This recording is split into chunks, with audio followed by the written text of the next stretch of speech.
Muy buenas tardes a todos. Bienvenidos al seminario online Actualización del tratamiento del linfoma difuso de células grandes B, organizado con motivo de la 12ª edición de la Semana de las Enfermedades Oncohematológicas, más conocida como la SEM. Mi nombre es Víctor Romero y voy a ser el encargado de moderar esta sesión. Este seminario se encuentra enmarcado dentro de la campaña Es la hora de estar informados, con la que desde AEAL, Asociación Española de Afectados por Linfoma, Mieloma y Leucemia, queremos resolver las dudas de pacientes y familiares para que puedan afrontar el proceso de una forma mucho más consciente y segura. Para ello, contamos en esta jornada con la presencia del doctor Daniel Morillo Giles, médico adjunto de hematología de la Unidad de Linfomas del Hospital Universitario Fundación Jiménez Díaz e investigador clínico en la Unidad de Ensayos Clínicos de Fase Temprana, START Madrid, de la Fundación Jiménez Díaz. Muy buenas tardes, doctor. Buenas tardes y muchas gracias, Víctor, por la presentación. Recuerden que al finalizar la ponencia tendremos una ronda de preguntas. Les recordamos que pueden realizar sus preguntas durante todo el seminario a través de la aplicación en el apartado destinado para ello con nombre de preguntas. Y nada, sin más dilación, le doy paso al doctor Daniel Morillo Giles. Adelante, doctor, cuando quiera. Genial, pues muchas gracias, Víctor, y muchas gracias a la AEAL también por contar conmigo para estas charlas. Y sobre todo, recomendarles que cualquier duda que tengan, sin ningún problema, hagan las preguntas y al final de la charla, que serán unos 40 minutos más o menos, las contesto todo lo que pueda servirles de ayuda, pues es bienvenido en estos casos. Entonces, pues para comenzar, ¿cuál es la definición de linfoma? Pues linfomas son un grupo heterogéneo de enfermedades neoplásicas de origen linfocitario. ¿Y qué son los linfocitos? Los linfocitos son células del sistema inmune cuya misión es defender a nuestros organismos de ataques externos o internos. Como podemos ver aquí en el cuadro, existe una célula madre hematopoyética, que es la que está dentro de la médula y que una vez se va dividiendo, pues puede ir diferenciándose a las distintas células que luego posteriormente tendremos en la sangre. Ya son los glóbulos rojos, las plaquetas y los glóbulos blancos. Dentro de estos glóbulos blancos están los linfocitos, B, T o NK. Pues, ¿qué es el linfocito? Es un leucocito, un glóbulo blanco que procede de la diferenciación de estas células madre en la médula ósea. Después de esto migran y completan su desarrollo los linfocitos en los órganos linfoides primarios y secundarios, como son el timo, el bazo o los ganglios linfáticos. Luego estos linfocitos circulan por todo el organismo a través del aparato circulatorio y sistema linfático y hacen su función, que es regular la respuesta inmune adaptativa, es decir, cómo se adapta nuestro sistema inmune, nuestro cuerpo, a ataques externos. Entonces, como he dicho, dentro de los linfocitos hay los linfocitos T, que hacen una respuesta más celular, sobre todo reconocimiento de células y de virus o de otras partículas o propias células nuestras de nuestro organismo, y los linfocitos B, que lo que hacen una respuesta produciendo anticuerpos. Y según estos linfocitos B vayan madurando con el tiempo, pues van poco a poco diferenciándose hasta que consiguen ser un linfocito B maduro. Como veremos ahora, según en qué grado tengamos esta mutación en el linfocito, puede producir un tipo de linfoma u otro distinto. Y por último están los linfocitos NK, que son más destructores. Entonces, como hemos dicho, dentro de la diferenciación de este linfocito B, pues según cómo vaya diferenciándose, madurando y qué célula tumoral produzca, va a conllevar a un tipo de linfoma u otro. En nuestro caso, el linfoma B difuso de célula grande, pues suele organizarse aquí en una célula B más madura. ¿Cómo de común son los linfomas? Más común de lo que de la que la gente en general piensa. En la población habitual, pues el linfoma no es algo que esté no es tan conocido como otros tipos de cáncer, pero en realidad en España pues es hasta el 8º tipo de cáncer más común en nuestro medio. Y esta es otra gráfica de Estados Unidos del año pasado. Dentro de todos los tumores hematológicos, el 47% fueron linfomas. Por tanto, no son tan infrecuentes como pues mucha gente quiere. Y dentro de estos linfomas, ¿qué subtipos hay?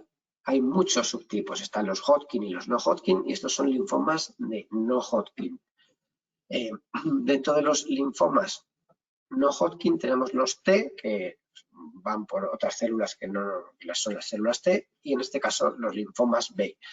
Dentro de los linfomas B, el más común de todos ellos es el linfoma B difuso de célula grande, que supone pues, 1/3 de todos los pacientes con linfoma. Y esto no es para hacerles un lío, pero para que sepan que incluso nosotros, o en este caso los patólogos, que son los que finalmente diagnostican molecularmente estos linfomas, pues que dentro de los linfomas B difuso de célula grande existen muchos subtipos a su vez. Todos estos, todos son dentro de la misma patología, pero tienen distintos apellidos. Y en cuanto a la etiopatogenia, ¿por qué se producen? No quiero marearles con esta diapositiva tan compleja, pero para que vean que existen muchas células, muchas dianas dentro de la célula del linfocito que pueden modificarse para la producción de esta linfomagénesis, ¿no? El producirse una célula tumoral. Todas estas vías distintas pueden actuar para que al final la célula se convierta en una célula cancerígena o tumoral. Por tanto, debemos conocerlas nosotros como médicos para poder actuar frente a esta enfermedad.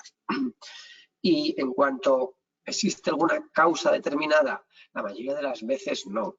Es una mutación que se produce en una célula linfoide B y que nos conlleva una proliferación indefinida, ya que nuestro propio sistema inmune no la pueda controlar, pero no hay una causa determinada de por qué ocurre esto. Sí que es verdad que en algunas ocasiones pues, puede relacionarse con algunos factores, ya sean factores ambientales, por ejemplo, en países o pueblos con mucha radiación, más de lo normal, infecciones víricas, algunos virus pueden modificar nuestros linfocitos de tal forma que predispongan a que tengan más tipo de mutaciones. La edad, pacientes de cuanto mayor es la edad, más común es que ocurran mutaciones que no se pueden controlar y acaben produciendo un tumor. Y en otros casos también pacientes inmunodeprimidos que tomen pastillas para ciertas enfermedades también pueden conllevar mayor riesgo de hacer una neoplasia. Y en cuanto a los síntomas, creo que la mayoría de ustedes los conocen, pero los síntomas más típicos del linfoma pues son los siguientes: pérdida de peso, cansancio extremo, sobre todo aparición de bultos, que son los ganglios que se han aumentado de tamaño, picor que no cesa, o sudoración nocturna profusa, es decir, que nos obliga a cambiarnos de pijama, aunque sea una sudoración muy aparente. Estos son los síntomas típicos que llamamos síntomas B. ¿Cómo se diagnostica el linfoma? Una vez tenemos a un paciente delante en la consulta, es fundamental una anamnesis dirigida y correcta y una exploración física, así como unas pruebas analíticas completas y unas pruebas de imagen. Respecto a las pruebas de imagen, lo que quería señalar en esta diapositiva es el papel, la importancia que tiene esta prueba, que es el PET-TAC. Hasta hace unos años pues solo se hacía TAC, que bueno, solo es una prueba de imagen adecuada donde podemos ver todo el organismo y podemos diferenciar qué ganglios están aumentados de tamaño, pero con el PET-TAC además se le introduce un metabolito dentro de las células que lo que hace es que esas células que más se están reproduciendo, que más recambio tienen, brillan más. Por tanto, como podemos ver aquí en la imagen, esas células, esos linfocitos patológicos se pueden expresar más y brillan en el escáner. Se diferencian mejor. ¿Pero es suficiente con una analítica y una prueba de imagen? No, lo que necesitamos para poder diagnosticarlo es una biopsia. A ser posible, una biopsia de ese ganglio completo. Si no podemos alcanzar o no podemos hacer mediante una cirugía una biopsia completa de ese ganglio, se recomienda al menos una punción con una aguja gruesa para tener muestra de tejido. ¿Y por qué se recomienda el ganglio entero? Pues porque, como hemos visto, dentro de los linfomas no Hodgkin hay muchos subtipos, más de 50. Por tanto, para poder ponerle un nombre y unos apellidos correctos necesitamos una muestra adecuada. Así que, pues con este ejemplo, por ejemplo, el patólogo ve al microscopio y va tiñendo esta muestra, donde puede ver que de marcadores expresa y con eso emitir un diagnóstico u otro. Como en este caso que hemos visto, el diagnóstico final, pues CD20 positivo y otros marcadores positivos, y al final es todo compatible con un linfoma B difuso de célula grande. ¿Qué más pruebas son recomendables? En primer lugar, un ecocardiograma. Como luego veremos, algunos de los tratamientos que vamos a necesitar para tratar esta enfermedad pueden producir cardiotoxicidad. De esa forma debemos ver cómo está el corazón basal de ese paciente antes de ponerle ningún tipo de tratamiento, ya que pacientes muy mayores o pacientes con el corazón con infartos previos o con alguna otra patología, a lo mejor se debe ajustar el tratamiento. Es recomendable una espirometría para ver la función del pulmón en aquellos pacientes también que tienen problemas de pulmón, tengan EPOC, bronquitis, etcétera, o oxígeno. Y es recomendable también hacer un aspirado y una biopsia de médula ósea. Como hemos visto y hemos hablado antes, el linfocito, su origen es la médula ósea, por tanto, luego van a los ganglios, pero queremos también saber si el órgano principal, la fábrica de esos linfocitos, está afectado o no por el linfoma, ya que cambiaría el estadiaje, como luego veremos. Y aquí es lo que vemos pues, en una biopsia de médula ósea con infiltración por estas células marroncitas, que son células de linfoma. ¿Y qué más recomendamos? Pues ya valoración individual, que ahora veremos, pues a lo mejor también es recomendable que sea evaluado por una enfermera para que haga un seguimiento de sus patologías de base, por ejemplo, la tensión, cómo se adhiere al tratamiento, qué toxicidades puede tener, etcétera, así como en determinados pacientes un cardiólogo, un oncocardiólogo y así también un geriatra para aquellos pacientes que lo precisen. Y como decía, ¿cuál es ya una vez diagnosticado qué apellidos es recomendable saber de nuestra enfermedad? Lo que es el estadiaje. Si es un estadio 1, que significa que tiene solo un grupo de ganglios afectados, si es un estadio 2, que tiene dos grupos de ganglios al mismo lado del diafragma, que es esta línea que vemos aquí horizontal. Estadio 3, que son ganglios a distintos lados del diafragma, o estadio 4, que es que no son simplemente ganglios, sino que hay otros órganos que pueden estar afectados. No significa que sea mejor ni peor, pero es necesario hacer este recalco, esta estadificación. ¿Y por qué? No hablamos nunca de metástasis en el linfoma, por eso mismo, porque los linfocitos están constantemente en la sangre circulando, por tanto pueden estar infiltrando cualquier órgano, el hígado, la médula, el bazo, pulmón, cualquier órgano, pero por tanto hay que hacer un diagnóstico correcto y un estudio de extensión correcto. Y índice pronóstico, esto es lo que solemos poner como coletilla final, según ciertos valores como la edad del paciente, qué estadiaje tiene, cómo está la LDH, cuánto afectación hay fuera de los ganglios, cómo se encuentra ese paciente, pues con eso tenemos una puntuación que pues cuanto mayor sea esa puntuación es que el linfoma es más agresivo y el índice pronóstico pues va a variar. Entonces con todo eso ya tendríamos un estudio completo de un linfoma y ahora preguntarán, bueno, ¿y ahora qué hacemos? ¿Nos tratamos? Bueno, pues ahora lo más importante es pensar el tratamiento correcto para cada paciente. ¿Y qué es lo que hacemos nosotros en la Fundación Jiménez Díaz? Pues, y que se está haciendo cada vez en más hospitales del mundo. Pues tenemos una unidad de linfoma donde cada semana nos reunimos y evaluamos cada caso de forma individual, ya que cada paciente lo que recomendamos es individualizar el tratamiento a cada paciente y no tratar a todos de la misma forma, ya que cada uno pues tiene sus complicaciones, sus antecedentes o sus necesidades o sus preferencias incluso, ¿no? Entonces, ¿quién compone esta unidad de linfoma? Pues es un comité multidisciplinar compuesto por varios hematólogos, varios patólogos, radiólogos, oncólogos, radioterapeutas, dermatólogos también, farmacéuticos. Y en estos casos, pues evaluamos paciente a paciente, tanto el diagnóstico como en las recaídas de estos linfomas, y hacemos una valoración individualizada y una recomendación de un tratamiento.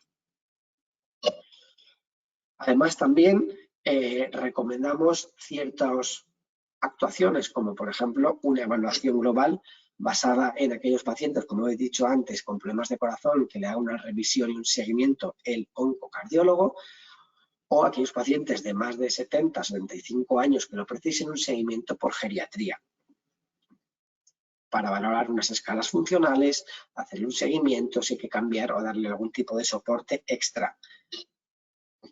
Además, aquellos pacientes que precisen aportes nutricionales porque con el linfoma, por ejemplo, o con el tratamiento estén desnutridos, tenemos también una unidad para valorar soporte nutricional y endocrino, así como un equipo de psico-oncología y un papel muy importante de la enfermería de hemato-oncología, que es también quien guía y sigue a los pacientes durante el tratamiento. Así que, por tanto, lo recomendable en estos casos es pues, tratarse con un centro en el que tengamos pues, todas estas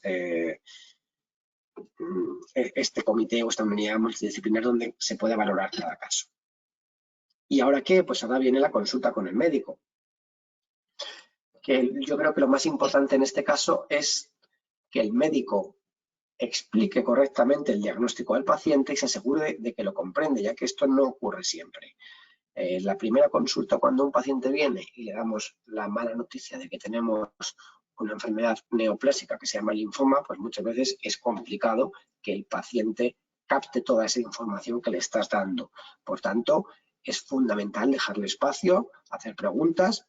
Incluso yo recomiendo que se apunten las dudas en un papel y a la próxima consulta las hagan, porque creo que es imprescindible que el paciente conozca bien cuál es su enfermedad, con qué se le van a recomendar el tratamiento, qué efectos adversos pueden tener, y antes de antes de recibir el tratamiento, firme ese consentimiento de que está de acuerdo, que le han explicado todo correctamente y que está de acuerdo en comenzar el tratamiento. Y antes de comenzar, ¿qué otro paso solemos hacer? La colocación de un catéter, como la quimioterapia, que es en lo que se basan nuestros tratamientos de primera línea, son tóxicas para las venas. Recomendamos ponerlas a través de un catéter, que es pues, un mecanismo que conecta la vena con un vaso principal, y así evitamos pues, que se nos quemen estas pequeñas venas más periféricas y que tengamos una vía central permanente. En este caso, dos recomendaciones que solemos hacer a aquellos pacientes, una es el reservorio y otra es el PICC. Diferencias entre uno y otro. El PICC es un catéter que va externo, que va por el brazo. Entonces, tiene el inconveniente de que constantemente pues tenemos que curarlo, tenemos que taparlo, ya que es externo. Pero tiene la ventaja de que la inserción es mucho menos invasiva. El reservorio, por el contrario, no es externo, sino que es permanente. Es un bolsillito que se crea debajo de la piel, pero precisa una cirugía para poder insertarlo. El PICC es como si se cogiera una vía venosa periférica. El PICC, al estar externo, tiene mayor riesgo de infecciones que el reservorio y no es permanente. La duración máxima recomendada son unos 6 meses para el PICC. Es verdad que los tratamientos que solemos poner pues son de 4 a 5 meses, por tanto sí que nos darían. El PICC necesita cuidados más frecuentes y puede tener mayor complicación de que se pueda salir. Pero no obstante, es un catéter cómodo de utilizar, cómodo de poner, y yo creo que para el paciente es bastante fácil. La otra opción es la que hemos dicho, que es el reservorio, que necesita menos cuidados, pero es más permanente y pues sí que se recomienda mantener durante al menos 1 o 2 años, mientras el PIC no, el PIC cuando se termine el tratamiento se puede retirar sin ningún problema. Entonces, creo que eso también es importante saberlo y que es importante que el paciente también elija un modelo u otro, también según las recomendaciones del médico. Entonces, en cuanto al tratamiento, el tratamiento hoy por hoy del linfoma B difuso de célula grande, así como la mayoría de los linfomas B, es un tratamiento mixto basados en esquema de inmunoterapia combinándose con quimioterapia. ¿Qué es esto de la inmunoterapia? Pues la inmunoterapia es un fármaco que se llama rituximab. ¿Qué es? Es un anticuerpo monoclonal. Es decir, es un fármaco que va dirigido contra una diana específica, que es una molécula que se llama CD20, porque esa molécula la expresan los linfocitos B.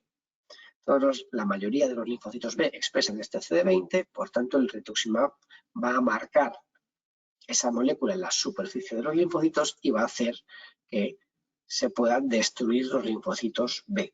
¿Qué ocurre? Que solo con el rituximab en monoterapia los resultados no son muy buenos. Por tanto, el tratamiento es combinándose ¿con qué? Con la quimioterapia, cuyas siglas, como ya conocerán seguramente, son CHOP. Por eso el tratamiento que se recomienda es el tratamiento que se llama R de rituximab, CHOP del resto de quimioterapia, por sus siglas en inglés, que son ciclofosfamida, adriamicina, vincristina y prednisona. Ese es el tratamiento estándar de los pacientes. Efectos adversos. Esto es importante dejarlos claro y que antes de recibir el tratamiento el paciente lo sepa. El rituximab, pues el rituximab puede producir una reacción que se llama reacción infusional, sobre todo la primera vez que se recibe. Tiritona, fiebre, malestar suelen ser reversibles, duran muy poquitos segundos y con las siguientes infusiones no suelen reactivarse, pero bueno, eso es algo a tener en cuenta. Y luego del resto de quimio, pues cada uno puede producir algún efecto. La ciclofosfamida más bajada de defensas, náuseas, vómitos. La adriamicina es esta droga que antes hablamos que hay que tener cuidado en pacientes con problemas de corazón. La vincristina, uno de los efectos que puede producir neuropatía, es decir, sensación de acolchamiento o debilidad o disminución de fuerza en las manos o en los pies, además de estreñimiento. Y la prednisona, pues es un fármaco muy útil, pero en pacientes diabéticos puede aumentar el azúcar, la tensión o cuidado con la visión también. Ese es el tratamiento quimioterápico que solemos poner intravenoso. Luego se pone un tratamiento complementario para ayudar a este tratamiento por la vena. ¿Por qué? Ya que, como hemos dicho, al final es inmuno y quimio, vamos a matar a las células malas, pero también vamos a matar a las células buenas. Y por tanto hay que ayudar a nuestro sistema inmune a evitar ciertas infecciones. Sobre todo, infecciones por herpes, no un herpes que nos venga de fuera, sino que los virus herpes se acantonan, cuando pasamos de niño o de adulto, se acantonan en los ganglios y cuando nos bajan las defensas podemos tener una reaparición de herpes. Pues pasa igual cuando nos bajan las defensas por la quimio. Puede aparecer herpes ya sea en los labios o, por ejemplo, el herpes zóster, que es mucho más molesto y doloroso.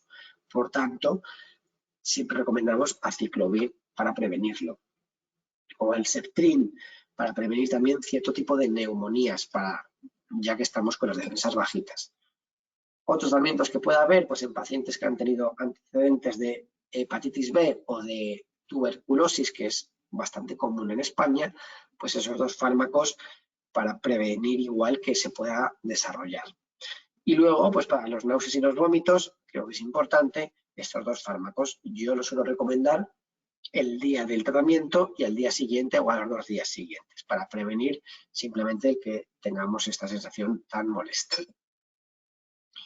¿Qué ocurre? Pues que en las primeras consultas el paciente, cuando le explicamos todo esto, se siente como el paciente de la foto, que es una pastilla andante, ¿no? Entonces yo creo que esto es muy importante para que se organice y pues tengamos nuestras pastillitas bien organizadas, que tocan cada uno, aprendérselas de memoria y así hacer un tratamiento de forma correcta. ¿Y cómo es la evolución? Pues el tratamiento de la inmunoquimioterapia se produce, el R-CHOP se suele dar cada 3 semanas, salvo alguna complicación. Cada 3 semanas de forma intravenosa. Normalmente, al principio, sobre todo, es recomendable que el médico le haga una revisión más o menos a las 2 semanas del tratamiento para ver, ya que es cuando hace lo que llamamos el nadir, la bajada de las defensas, y de cara a necesidad de o ajuste de tratamiento o añadir cierto tratamiento complementario para subirle otra vez esas defensas y que pueda recibir el siguiente ciclo ya con las defensas recuperadas. Debemos ver las toxicidades de cada paciente, como hemos dicho, hay que individualizar. En algunos pacientes lo reciben perfectamente y en algunos otros pues tienen algunos síntomas que nos recomiendan, o sea, que nos hacen pensar en el ajuste de la dosis de la quimioterapia. Es la necesidad de factores de crecimiento, como he dicho, para subir las defensas, que se llama Zarcio, o EPO para subir los glóbulos rojos y antes de confirmar el siguiente ciclo. Cuanto a ciertas recomendaciones que hacemos, cuanto a vacunaciones, siempre nos lo preguntan los pacientes cuando llega el otoño y el invierno. Sí que recomendamos vacunarse siempre frente a la gripe y al neumococo. Entonces, en eso no hay ningún problema. ¿Qué otras recomendaciones? Yo intento decir a mis pacientes que vida lo más normal posible, que no se sientan enfermos porque entonces van a encontrarse enfermos. Soporte nutricional. Si comen de forma normal, no debería ser necesario, salvo que haya pues, una desnutrición importante analítica o clínica. En esos casos, pues sí, a lo mejor ciertos batidos para ganar peso, pero normalmente con una nutrición saludable sería suficiente. Evitar alcohol y el tabaco, ya que esto puede interaccionar también con la quimio y con los fármacos que está recibiendo. También digo siempre que cuidado con los productos de herbolario, ya que muchas veces estos productos no conocemos bien cuáles son sus interacciones y pueden interaccionar con ciertos fármacos.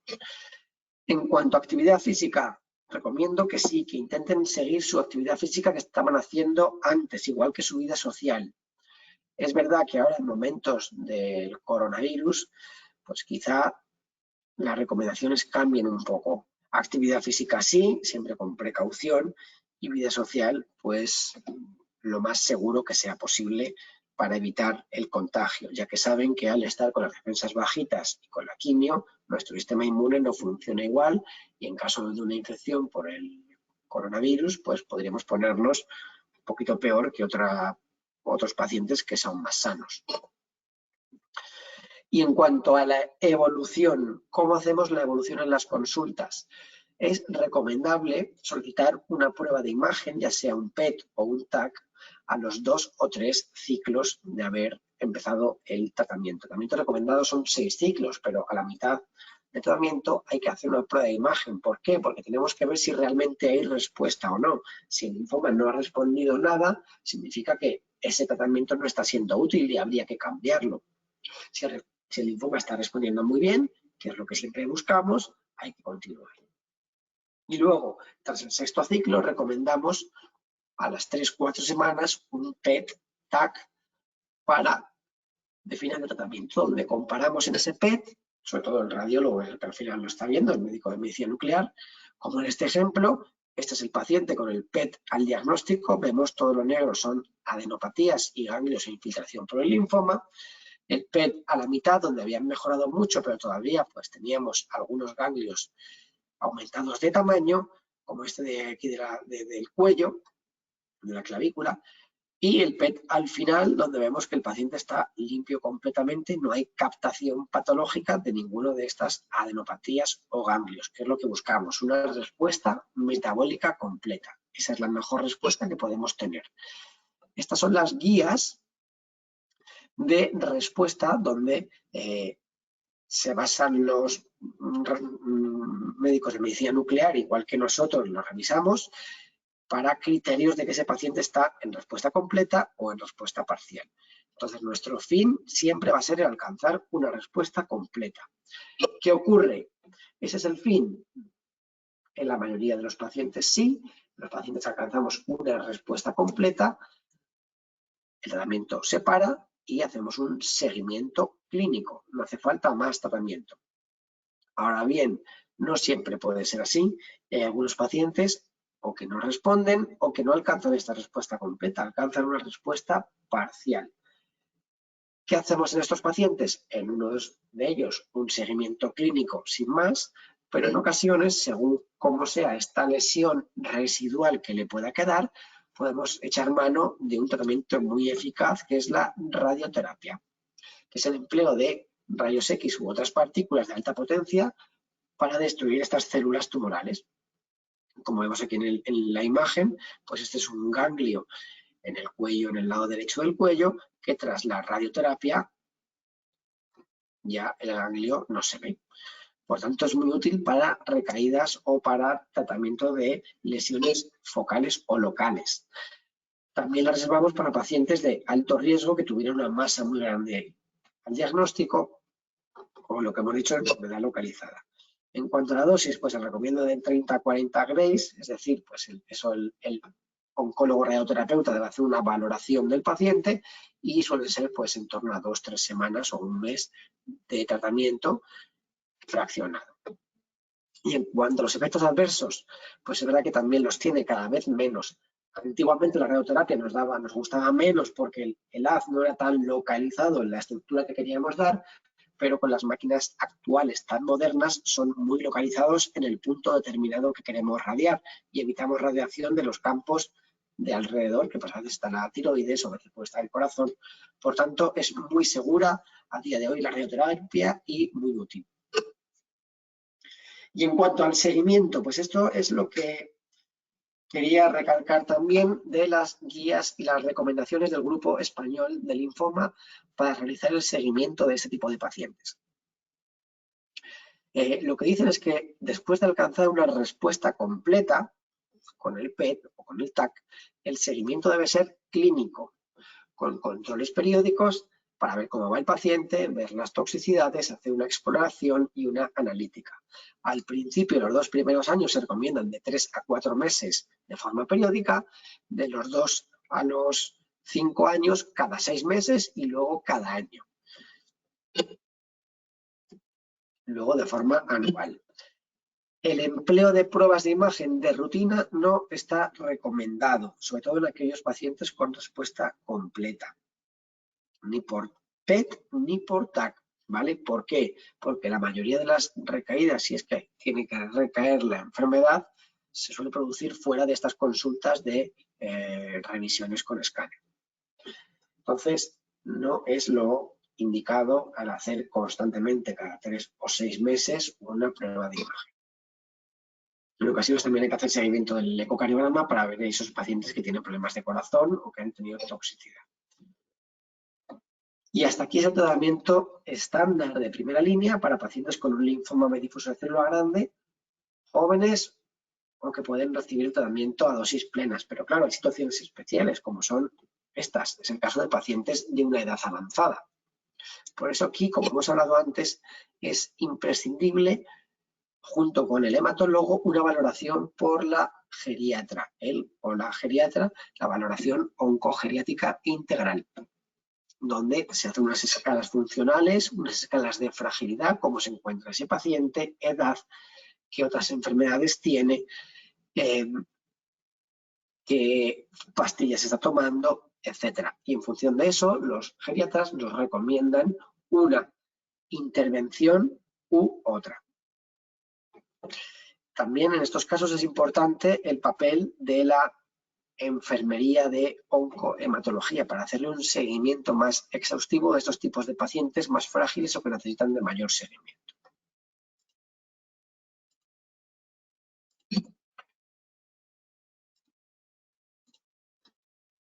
Perdón, ya está.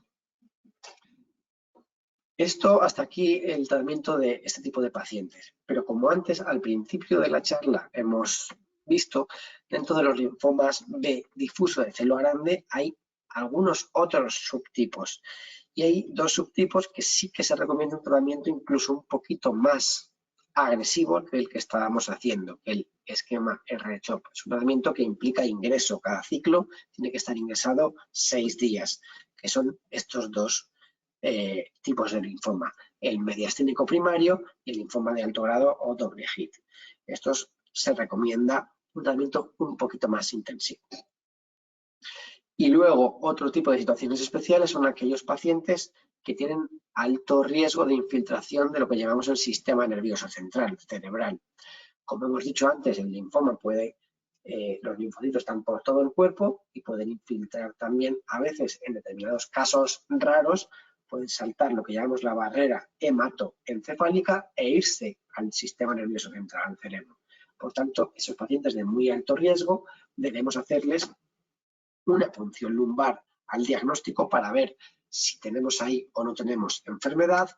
A veces administramos ahí una quimioterapia y luego se recomienda un tratamiento de forma profiláctica para evitar que puedan aparecer estas lesiones, ya sea de tipo intravenoso o ya sea local.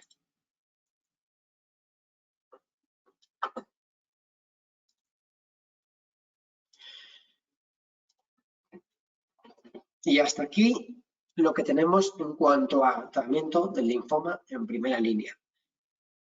Lo que buscamos en este tipo de pacientes es alcanzar una respuesta completa y en la mayoría lo conseguimos, pero ¿qué ocurre? Esto no ocurre siempre así y que puede haber recaídas de la enfermedad. Yo a mis pacientes siempre digo que, aunque la enfermedad puede curarse, yo nunca voy a hablar de curación, porque eso implica también el que esa enfermedad no pueda volver. Y estos linfomas en ocasiones vuelven. No sabemos quiénes sí o quiénes no. Por eso hay que hacer un seguimiento constante y anual para ver cómo va la evolución de esta enfermedad. Entonces, las recaídas son más comunes en los 2 primeros años tras el fin del tratamiento. Una vez vemos que un paciente nos ha recaído, debemos hacer todas las pruebas que habíamos hecho hasta al principio. Es decir, una reevaluación completa e integral, analítica, PET o escáner, biopsia del ganglio. En ocasiones estos linfomas pueden progresar o pueden tener ciertas mutaciones que se van seleccionando. Por eso es tan importante el poder realizar esta biopsia del ganglio. Y, por último, la presentación en comités, como hemos hablado antes, multidisciplinares de linfoma para hacer una valoración completa de este paciente e individualizada. ¿Por qué? Porque el tratamiento aquí sí que va a variar bastante. Pacientes jóvenes pueden ser candidatos a una quimioterapia intensiva, una quimioterapia fuerte, seguidas de lo que llamamos un trasplante autólogo de médula ósea. ¿Qué consiste este trasplante autólogo? Un trasplante autólogo no es más que una quimioterapia muy fuerte seguida de una recogida, de una infusión de células. ¿Cómo funciona el trasplante autólogo de médula? Pues el trasplante funciona en la que al principio al paciente, cuando ha recaído, le ponemos esa quimioterapia de rescate. Una vez ya veamos respuesta, al paciente le recogemos sus células madre con una máquina en la que pasa toda su sangre por la máquina. Esa máquina recoge sobre todo sus células madre y devuelve otra vez el resto de células al paciente. Esas células madre se guardan y se congelan y el paciente sigue con su tratamiento. Cuando ha terminado la quimio, el paciente ingresa en plantas de aislamiento, de nematología. Se le pone una quimioterapia fuerte que lo que hace es que le deja sus defensas y su médula prácticamente vacía. Y a continuación, como es tan fuerte esta quimio que es difícil que el paciente tarde poco tiempo en recuperar sus glóbulos blancos, sus glóbulos rojos y sus plaquetas a lo que estaba antes, se le ponen estas células madre que habíamos guardado, que estaban congeladas, como son de él, se le ponen otra vez como una transfusión de sangre y esas células madre van hacia la médula y le ayudan a recuperar esos glóbulos blancos, rojos y plaquetas y volver a la normalidad antes que si no lo hubiéramos puesto. Pues por eso al final el trasplante autólogo sobre todo es una quimioterapia muy fuerte para que el paciente pueda pues eliminar toda la enfermedad del linfoma y le ponemos las células que habíamos guardado para que se recupere cuanto antes. Este es el tratamiento recomendado para pacientes jóvenes. ¿Y qué considerábamos jóvenes? Hasta 70 años sobre todo. 75 es complicado porque normalmente pues sabemos tener más enfermedades o estar más flojitos con la enfermedad sobre todo. Pero eso es el tratamiento recomendado. ¿Qué ocurre? Que hay muchos pacientes que no son candidatos a esto. ¿Por qué? Por la edad, que tengan otras enfermedades importantes, problemas de corazón. Entonces, en estos casos que no son candidatos a este tipo de trasplante, pues tenemos que pensar en dos cosas. Tratamientos inmunoquimioterápicos de menor intensidad, es decir, rituximab como antes, con una quimio más suave, o bien otras moléculas. De estas moléculas hay dos, ensayos clínicos que hablaremos, u otras moléculas como son, por ejemplo, lenalidomida o polatuzumab. ¿Qué ocurre? Que estas moléculas todavía no están aprobadas, financiadas por nuestro sistema sanitario. Por tanto, quizá el año que viene sí que podremos hablar más de ellas, pero hasta el momento pues no las tenemos disponibles para tratar a los pacientes. ¿Y qué es el otro punto que hemos hablado? Los ensayos clínicos. Creo que los ensayos clínicos es un método importantísimo en el que tenemos que pensar y en el que tenemos que recomendar tanto nosotros como médicos a los pacientes en pensar en entrar en este tipo de tratamientos. ¿Por qué? ¿En qué consiste? Son unos estudios de investigación donde nos evalúan el papel de los nuevos fármacos. ¿Y por qué? Porque es una oportunidad de que los pacientes con linfoma puedan acceder a tratamientos oncológicos innovadores que todavía no están aprobados, que puede que dentro de 1, 2, 3 o 4 años se aprueben, pero que hasta entonces no se pueden recibir de otra forma que no sea de esta. Los ensayos clínicos implican unas medidas de seguridad y control muy estrictas, por tanto son seguros. Y normalmente, en ocasiones, combinan varios fármacos, combinan el tratamiento tradicional de la quimio con quimio más un fármaco novedoso para potenciar su efecto. Entonces, quiero recalcar que son tratamientos muy recomendados, que es verdad que muchas veces los pacientes pues no se sienten seguros o cómodos cuando se les ofrece porque se piensan que están investigando con ellos, pero la mayoría de las veces no es así. Estamos investigando, sí, pero son fármacos que ya conocemos, o que la mayoría de ellas sabemos que son seguros y que queremos ver cómo se pueden combinar para responder mejor la enfermedad y llegar a esa respuesta completa tan ansiada que es lo que buscamos, ¿no? Y con estos tratamientos va a ser pues, de la única forma que podríamos conseguirlo. Entonces, tipos de ensayos clínicos.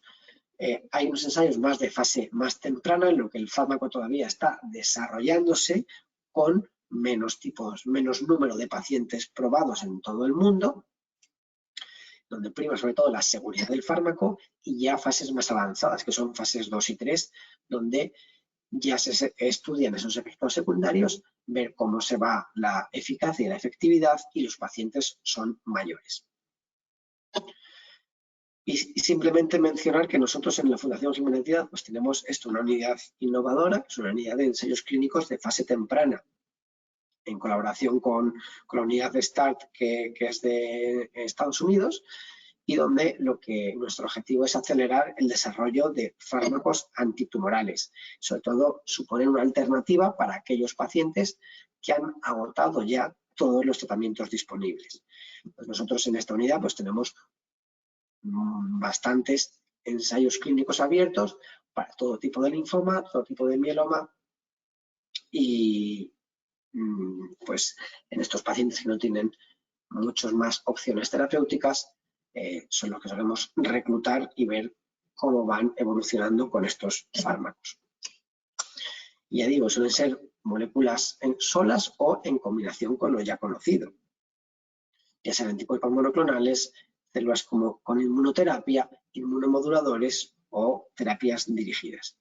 Entonces, por tanto, sí que recomiendo a los pacientes, cuando el médico les nombre la posibilidad de un ensayo clínico, que no lo rechacen de inicio, que lo valoren, que piensen qué ensayo puede ser, que pregunten sobre ellos y que se informen. Y una vez ya con ello, pues ya hagan la decisión que crean. Pero creo que es un tratamiento que nos va a marcar el futuro. Y si nos podemos beneficiar de un fármaco que dentro de 3 años se va a aprobar, nos podemos beneficiar ahora, creo que sería mucho mejor.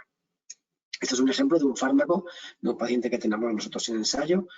Pues como vemos aquí, este es en 2016, como tenía el PET de un linfoma B difuso con esta enfermedad aquí brillante, y tras un año de tratamiento, el paciente, la masa está no capta, es decir, es una masa pues, quistificada o muerta, y la enfermedad está controlada desde 2016 hasta ahora en 2020. Se han pasado ya casi 4 años y el paciente continúa con el fármaco y continúa en respuesta completa. Por tanto, creo que es una alternativa que hay que considerar siempre en recaídas. Y ya por último, un par de pinceladas sobre el presente y el futuro, como yo lo veo. Para mí, el presente y el futuro del linfoma B difuso también reside en la terapia con células CAR. Ya me ha dicho Víctor que ayer tuvieron ustedes también una presentación sobre CAR. Seguro que fue muy completa. Y yo solo voy a dar 2 pinceladas sobre esto. ¿Qué es el CAR? Son las terapias CAR. Pues son, procede de las siglas en inglés, de receptor antigénico quimérico. Eso a primero, así por definición, no nos va a decir nada, pero lo que básicamente consiste es que es un tratamiento de terapia celular, de tecnología, ingeniería genética. Entonces, este tratamiento está aprobado desde 2017 para la leucemia linfoblástica y el linfoma B difuso de célula grande, que ha recaído a más de 2 líneas. Y en España, desde el año pasado, ya está aprobado y es un medicamento incluido en la Seguridad Social. ¿Qué ocurre? Primero, ¿en qué consiste este tratamiento? Pues el tratamiento consiste en... Tiene que ver algo parecido con lo que hablamos antes del trasplante. Al paciente se le extraen mediante una máquina de aféresis sus linfocitos, no sus células madre como antes, sino que sus linfocitos, en este caso los linfocitos B, y se reprograman. Estos linfocitos T se reprograman a través de un vector viral para que expresen en su superficie una molécula, que en este caso es el CD19. Entonces, hacen que estos linfocitos expresen una molécula. Como hemos dicho, la función de los linfocitos es reconocer distintas moléculas o distintas dianas. Pues en este caso va a tener que reconocer a los linfocitos, a la molécula CD19, que es la que expresan los linfomas B. Una vez hacemos este linfocito, se multiplica y se guarda en una bolsa. Al paciente posteriormente se ingresa, se le pone una quimioterapia para destruir sus linfocitos que tenía previamente y se le ponen los nuevos linfocitos, de tal forma que esos linfocitos con ese marcador contra el linfoma van directamente por la sangre y van a localizar a su objetivo, que son las células del linfoma, y van a atacarlas y van a destruirlas. Por tanto, es un tratamiento novedoso y es un tratamiento de ingeniería genética que está dando unos resultados espectaculares. Entonces, produce una alta tasa de respuestas duraderas a aquellos pacientes que ya han recaído 2 veces. Pero ¿qué ocurre? Que también al atacar tan rápido estos linfocitos al linfoma, pues produce unos efectos adversos importantes, una activación muy rápida de tu sistema inmune, pues que hace fiebre, puede bajar la tensión, puede hacer necesidades de tener oxígeno, necesidad de ingresar el paciente en la UCI. Por tanto, y otro como efecto que tiene es que es un fármaco caro. Entonces, por tanto, para poder llegar a este tratamiento tan novedoso y tan necesario, necesitamos buscar a pacientes muy seleccionados. Hoy en día, de hecho que está aprobado para cualquier paciente con que hayan recibido más de 2 líneas previas, y para poder acceder a él, pues el médico responsable del paciente debe hacer un informe hacia el Ministerio de Sanidad, que tienen que evaluar caso a caso, y una vez se evalúe y se apruebe, designa en qué hospital puede hacerse este tratamiento. Por tanto, es un método todavía complejo que tenemos que ir mejorando, pero la verdad es que las respuestas que están dando estas células CAR son muy prometedoras. Este es el artículo más importante que se publicó en el 2017, donde podemos ver en pacientes que tienen pues que ya habían recaído varias veces y que su pronóstico pues no es bueno, cómo conseguimos que el 50% de esos pacientes respondan a más de, pues a casi 3 años. O sea que la verdad es que pues los resultados son prometedores, y desde mi punto de vista pues es el presente y sobre todo el futuro, que aunque es verdad que habrá que mejorarlo, pero va a pasar por este tipo de tratamientos en hematología. Y ya para terminar, ¿qué conclusiones me gustaría que se llevasen a casa con esta presentación? El linfoma B difuso de célula grande, que es una neoplasia linfoide de células B de curso agresivo. La sintomatología inicial, pues masas o bultos, además de los síntomas B, fiebre, sudoración, picor. El diagnóstico es imprescindible, una biopsia tumoral. Si es una excisional, cuanto más muestra mejor para poder diagnosticarlo más correctamente. Y las pruebas de imagen, sobre todo el papel del PET, que es muy importante. El tratamiento, recomendamos una aproximación multidisciplinar a partir de los comités transversales funcionales, donde además es importante también esta valoración por geriatría, oncogeriatría o aquellos pacientes que necesiten por cardiología. Tratamiento de primera línea estándar recomendado es el inmunoquimioterapia basado en rituximab en combinación con otras quimios, como puede ser el CHOP. Hay ciertos casos donde hay que individualizarlo según qué patologías tenga ese paciente. Creo que es imprescindible una prueba de imagen a la mitad del tratamiento para ver cómo va respondiendo ese paciente, y fundamental un PET al final del tratamiento también para ver si alcanzamos esta respuesta completa que buscamos. ¿Tratamiento radioterápico para consolidar? Pues en algunos casos sí, en aquellos que no alcancemos estas respuestas completas. El seguimiento es fundamental. Papel de las recaídas pueden ocurrir, más comunes dentro de los 2-3 primeros años. ¿Y qué ocurre en estas recaídas? En pacientes más jóvenes, el trasplante autólogo de progenitores hematopoyéticos. Fundamental valoración de ensayos clínicos con nuevas moléculas que todavía no están aprobadas y de las que nos podemos beneficiar. Y el papel de las terapias CAR, que están dando esos resultados tan espectaculares y que hoy por hoy me parece que es otro de los futuros que tenemos en hematología. Y sin más, pues hasta aquí mi presentación. Muchísimas gracias por su atención, y siéntanse libres de hacer cualquier pregunta por aquí, por el chat. Doctor, muchísimas gracias por su presentación. Creo que ha sido muy completa y sobre todo muy interesante por lo complementario con la de ayer. Así que muchísimas gracias. Gracias. Espero que se me haya oído bien, que tampoco sabía si le hemos oído perfectamente. Muchísimas gracias. Sí que tenemos alguna pregunta, así que paso a realizárselas. Sí.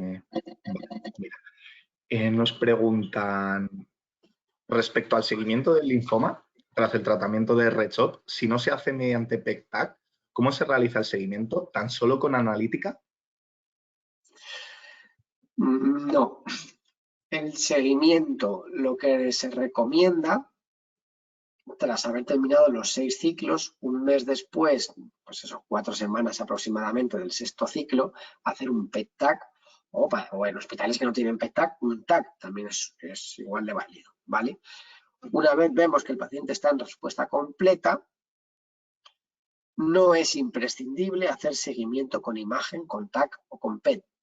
Si el paciente está en respuesta completa, sería suficiente con las guías, tanto nuestras nacionales como internacionales recomiendan, sería un seguimiento clínico. Es decir, pues cada 3 meses en la consulta, explorar al paciente, ver cómo se encuentra y con analítica.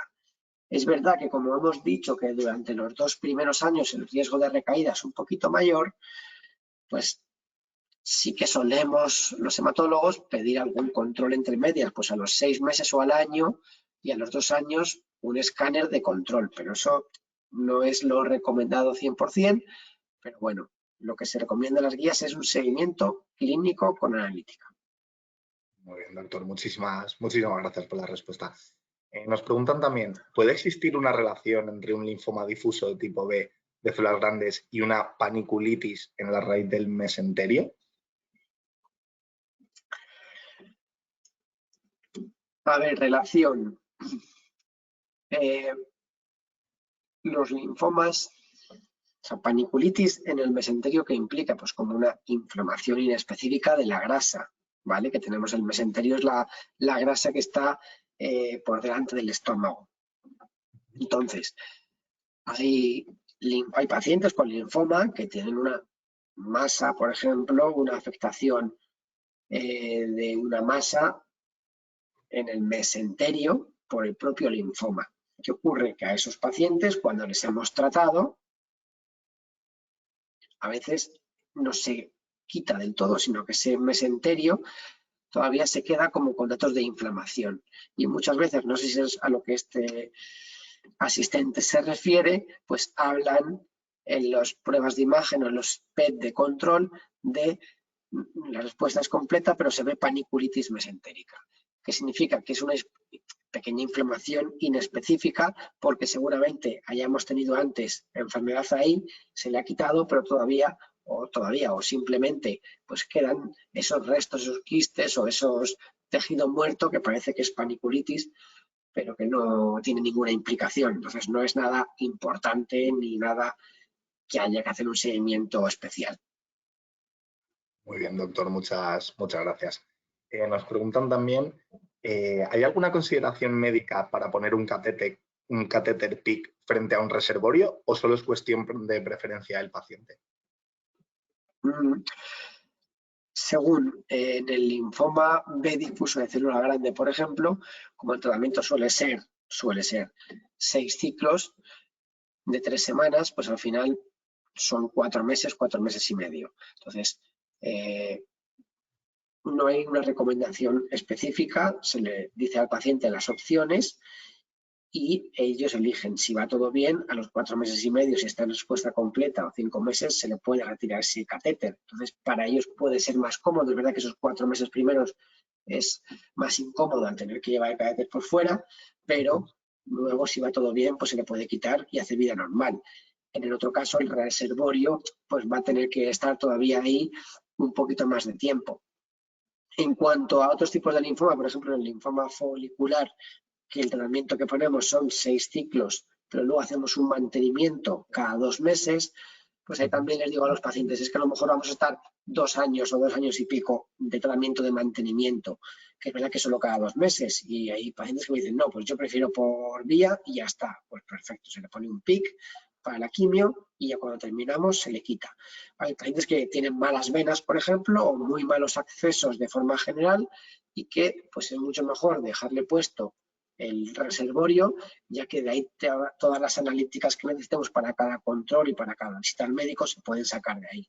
O sea que bueno, también depende mucho y de la higiene que pueda tener ese paciente, de los cuidados, pues de todas las cosas al final pues solemos recomendar uno u otro. Si son pacientes que no tengan ningún problema, pues yo suelo recomendar un PIC, por ejemplo. Muchas gracias, doctor. Nos preguntan también, bueno, primero agradecerle la charla. Nos dicen, mi padre tuvo linfoma B difuso de células grandes y a mí me han diagnosticado linfoma folicular. ¿Puede ser el linfoma hereditario?